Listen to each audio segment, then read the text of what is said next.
and to Annapolis to bring back resources to the citizens of Baltimore, and for that we are forever grateful. And I just also would like to acknowledge the Vice Chair of the Democratic Party, Cory McCray. Thank you so much for taking on that challenge. We look forward to your continued work as well. I know a lot of you have come here so that you can be heard, so I will be very short. Let me first say thank you to our president of Coppin State University. You all know we made Baltimore City Community College free, and they immediately stepped up to the plate and said, if you finish Baltimore City Community College for free, you can come to Coppin State University for free. You all should know is that Morgan State University has a $5 million endowment, and Johns Hopkins has also made it available for those who can earn 4.0s and above, and you've got students in the city, believe it or not, who have 4.60s. I mean, this is unbelievable. So they can also enter universities for free. We know that black colleges and universities are underfunded, and we know that you all will take that into careful consideration.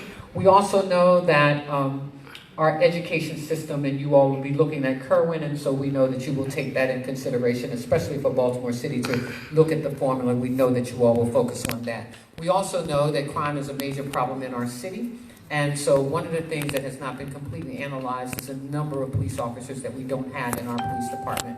We've not had 2,800 officers in 7 years. When I looked at the data, we lost 545 police officers in the first 5 years prior to me coming to become mayor, and we got to fill that void. We've paid more attention to what kind of officers we need, and we need to do that because of the consent decree, which we crafted, which had not been taken care of before I walked into office, and so we spent our first 90 days getting that particular consent decree done because we think that it's important. We just settled the police contract. They were on a 4-3. 4-3 is not what our police department should be working because we don't even have enough police officers. So effective January the 6th, they will go to the 5-2, and we do have the 2 citizens on the trial boards. We refuse, all of us who have fought, to make sure that we have 2 citizens on the trial board. That now goes into implementation as well.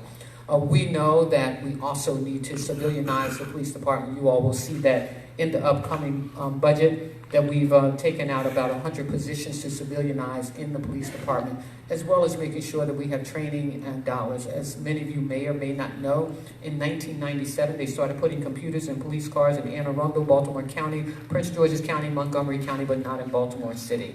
And so I did get the $2 million, and now every single police car does have computers in it. We've set up 2 strategic decision centers, one in the east, one in the west, which have throughout the city. The other thing that you all should know is that we've got to do better training. What are you going to do? We don't have enough capacity to do training. Our training capacity now is about you went down there. 40. And when you look at that, which is why I think the president says, you know what I'm going to do. Steal my thunder, that we've now gone to looking at compensation. But y'all had your minds made up on the last 2 before. And because if you think a lot about of the them way that currently exists in the police department, we're losing, we gonna find out. 300 police officers a year. We're now down to a little less than 200 police officers a year. But if you still have that void of 400 officers, that's 600 people that we're actually down every year if we don't fill the void. And so partnering with Coppin State University, I've asked the president to back into being able to start by July 1, the additional training that is needed. That is also in the budget. So again, I know people came here to listen, so I hope that you all listen and share your concerns. And let me also say that while, one person killed in the city is one person too many. One person killed in the city is one person too many. And while we are nearing the 300 mark, we're still down in every single category. But if somebody has died in your family, or been shot in your family, a friend, a brother, a sister, a cousin, a mother, a father, it does not matter. And so we must get a handle on the violence in our city. And so we're working on it. What the story that has not been told is the story of the 7 districts, 7 areas of the city that we focused on called the Violence Reduction Initiative. And we will roll that information out. It was an experiment that we started to see if in fact it would work. Harvard University is studying it for now to make a case study for other cities around the country so that they can imitate what we've done.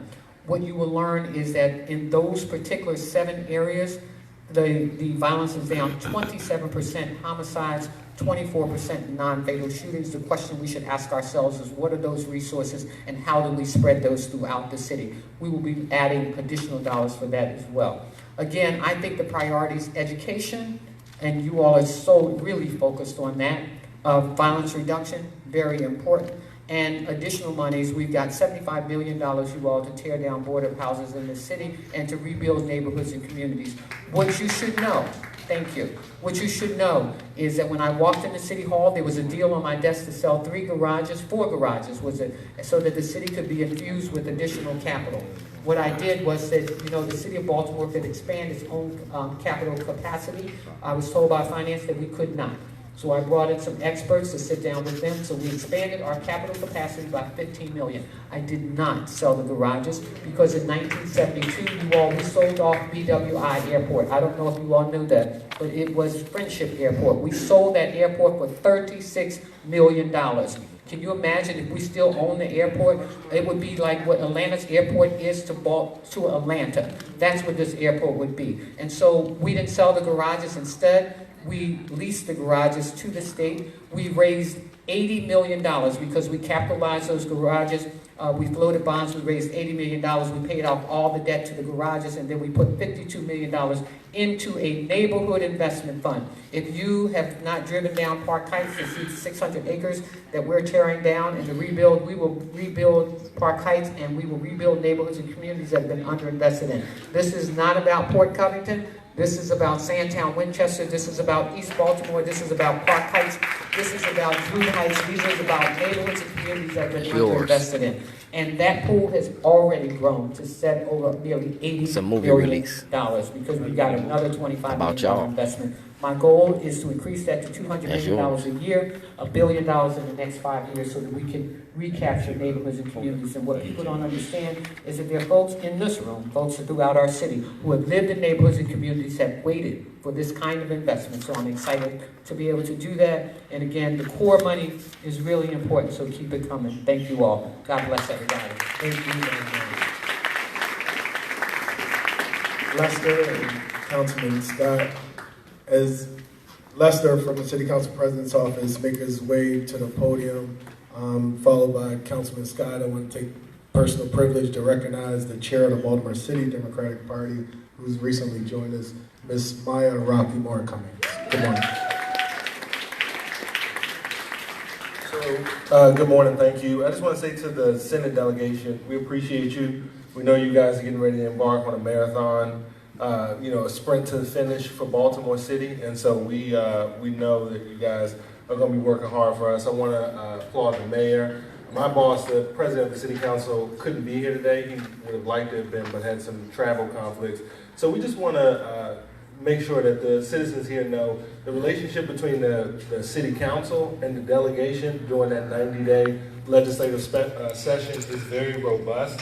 There are a lot of issues that we work on, from reforming our water system to some public safety stuff to some stuff with education, that we really couldn't do it without these men and women here and the folks on the House side. So we just want to applaud and lift up them and just mention that we're a partner. I think there are a couple items that'll pop up on the screen that'll give you an example of some of the things that we've already worked on from the city council side, some resolutions that the city council has passed and we've sent on to Annapolis that they're going to be taking up come January in the legislative session. Some of those things around source of income, discrimination, some other things around housing, and I think some public safety items that Councilman Scott, who's the chair of the Public Safety Committee, is going to touch on. So if you guys in the audience, I think we have some contact sheets in the back. We want to hear from you if there are things that these folks are working on in Annapolis that we can lend our support to. Please let us know. I think we look at it as a team effort, and we have to be in it together, because at the end of the day, we all want what's best for Baltimore. So I just appreciate you. Thank you. And I think Councilman Scott's going to come up and share some legislative items.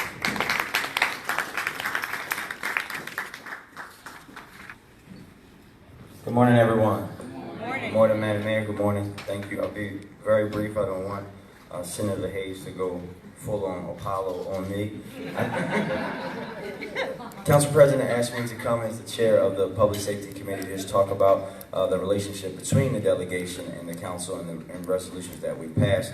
We all know, as the mayor said, public safety is one of the most, if not the most important issue facing the city of Baltimore. And I want folks to know that despite what you might hear, we're all in this together.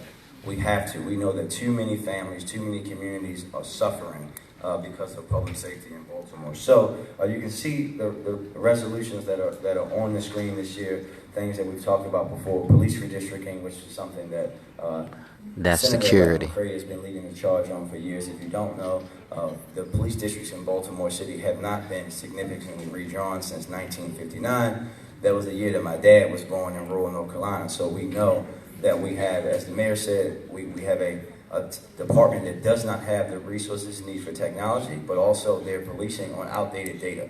And we have to have them do, just like council districts, just like congressional districts and legislative districts, and have those changed. We also know that the council would love to have the ability to legislate on the police department like every other police department, every council in the state of Maryland. Also, many times we hear about guns in Baltimore and how guns are driving the crime in Baltimore.